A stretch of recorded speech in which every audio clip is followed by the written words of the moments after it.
প্রতি বছর যেমন মে মাসে ঝড় হয় বিভিন্ন ফণি, আইলা, যশ, ইয়াস, মুখা। তো এবারও কিন্তু সতর্কবার্তা জারি করছে আবহাওয়া দপ্তর থেকে।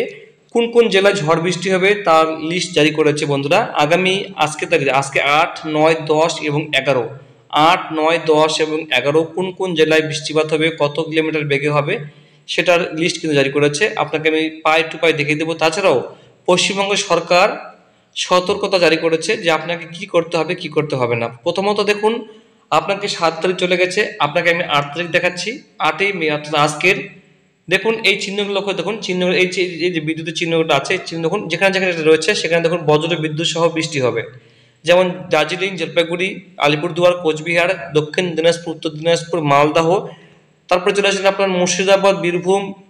প্রতিটা জেলায় কিন্তু ঝড় বৃষ্টি হওয়ার সম্ভাবনা রয়েছে বজ্রবিদ্যুৎ সহ। সঙ্গে ঝোড়ো হাওয়া হবে, সর্বোচ্চ গতিবেগ 30 থেকে 40 কিলোমিটার, এটা কিন্তু দেওয়া রয়েছে। এর পাশাপাশি আমরা নিচে যাব 9 তারিখে, 9 মে 2024, এটাও কিন্তু দেওয়া রয়েছে বজ্র বিদ্যুৎ সহ বৃষ্টি হবে, ঝোড়ো হাওয়া থাকবে, সর্বোচ্চ গতিবেগ থাকবে।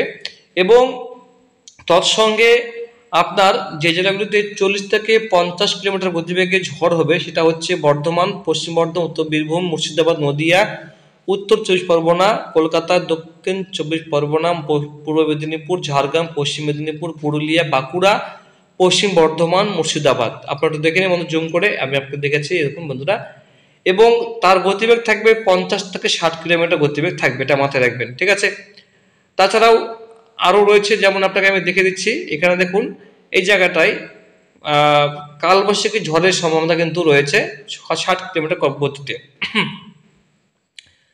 ঠিক আছে। এই দেখুন লিস্ট বন্ধুরা দেওয়া রয়েছে এখানে, প্রচুর এখানে আপডেট দেওয়া রয়েছে, পুরো লিস্ট এবং একটা করে সার্কেল করে দেওয়া রয়েছে, ঠিক আছে।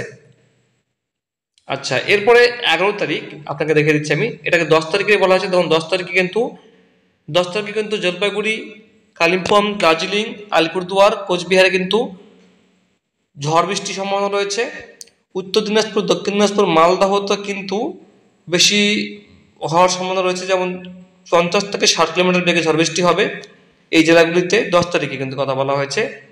আচ্ছা, এরপরে আমি চলে যাব 11 তারিখে। 11 তারিখে লিস্ট জারি করা হয়েছে, আলিপুর আবহাওয়া দপ্তর থেকে জারি করেছে ভারত মৌসুম বিভাগ, কলকাতা। সেখান থেকে বলা হয়েছে যে বজ্র বিদ্যুৎ সহ বৃষ্টি হবে, সেগুলো হচ্ছে 30 থেকে 40 কিলোমিটার। এই দক্ষিণবঙ্গের জেলাগুলিতে মুর্শিদাবাদ, বীরভূম, পশ্চিম বর্ধমান, পুরুলিয়া, বাঁকুড়া, পূর্ব বর্ধমান, নদিয়া, উত্তর 24 পরগনা, কলকাতা, দক্ষিণ 24 পরগনা, হাওড়া, পূর্ব মেদিনীপুর, পশ্চিম মেদিনীপুর, ঝাড়গ্রাম।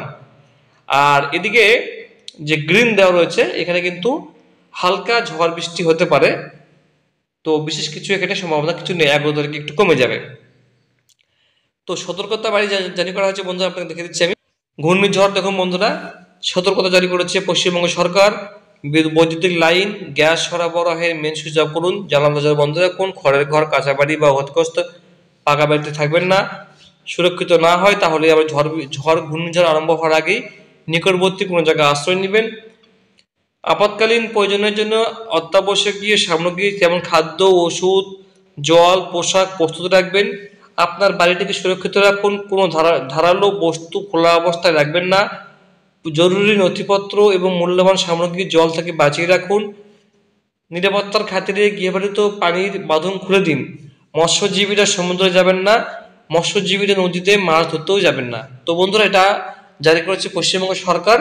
তো দেখা যাক এবার পশ্চিমবাংলায় এবারে 2024-এ যে ঝড়টা হবে তার নামকরণ এখনো পর্যন্ত করা হয়নি। যখনই করা হবে আপনাকে জানিয়ে দেবো বন্ধুরা, পুরো আপডেট থাকতে পাশে থাকবেন। অসংখ্য ধন্যবাদ।